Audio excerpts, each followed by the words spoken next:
Hello, good morning, beautiful people. Naanapod ko para magsamok-samok na sad ko sa inyuhang adlaw. Because today is the day na magbanding mi sa mama sa akong uyab. Ako ba na sugod, Lord? May mata. Pag abot pa lang nako sa ilang balay, nakita na rin ako iyang mama na busy kayo sa laundry. So mauto, ako po siyang gitabangan na mag hi-hi. Abi ninyo sa Pilipinas na mag hi-hi no. Dili oy, dani po sa Europa. Ay, nakalimutan ko pala, kailangan pala akong magtagalog kasi yung ibang kaibigan ko mga Tagalog pala. So yun na nga, pupunta pala kami sa shoe shop kasi bibilhan daw niya ako ng walking shoes. Kasi nabantayan niya na mahilig akong mag-walking.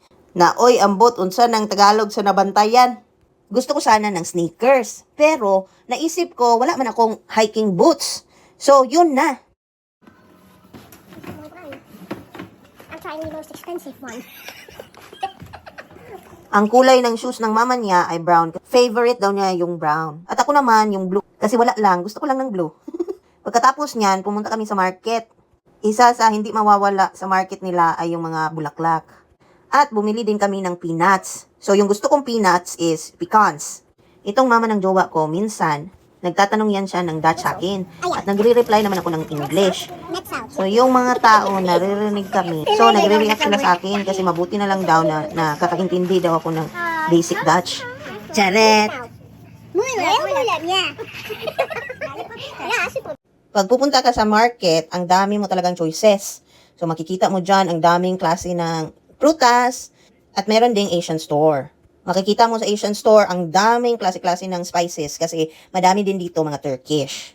So, pagkatapos namin sa market, pumunta na kami din sa supermarket. Ayun. Kasi gusto niyang bumili ng beer para sa papa ng jowa ko.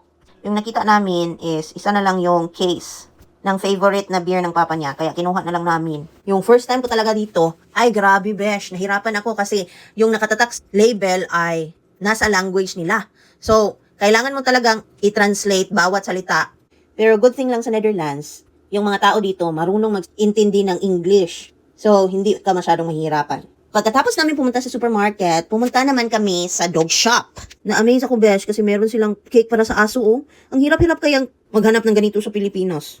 Ang lalaki talaga ng mga dog shop sa Netherlands. Kasi tinuturing nila yung mga aso nila na kapamilya nila. Balik na tayo sa Bisaya, bes. Uy, kasi kinakapoy na ako magtagalog. Pag uman-ana, nagadto pa yung mama sa lahi na groceryhan. Pabili na lang ko. Kay kung ibili na mo ang bike, dado na mo ang mga butang na among gipamalit, hassle na kayo, besh. I'm going home. Pag uli naman sa balay, besh, yung mama, gibiduhan ko. Hello. Grabe, dyan ikabuhutan yung mama, besh. Bye. Hindi ka film to face. La na, neting tagumpay. Pag uli, oy. Ana din akong uyab, guys. Nasuutan na. Tanawon na to.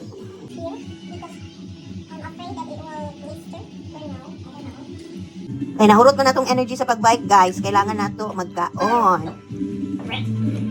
So, mauna to, guys. Find it out. Tootsies!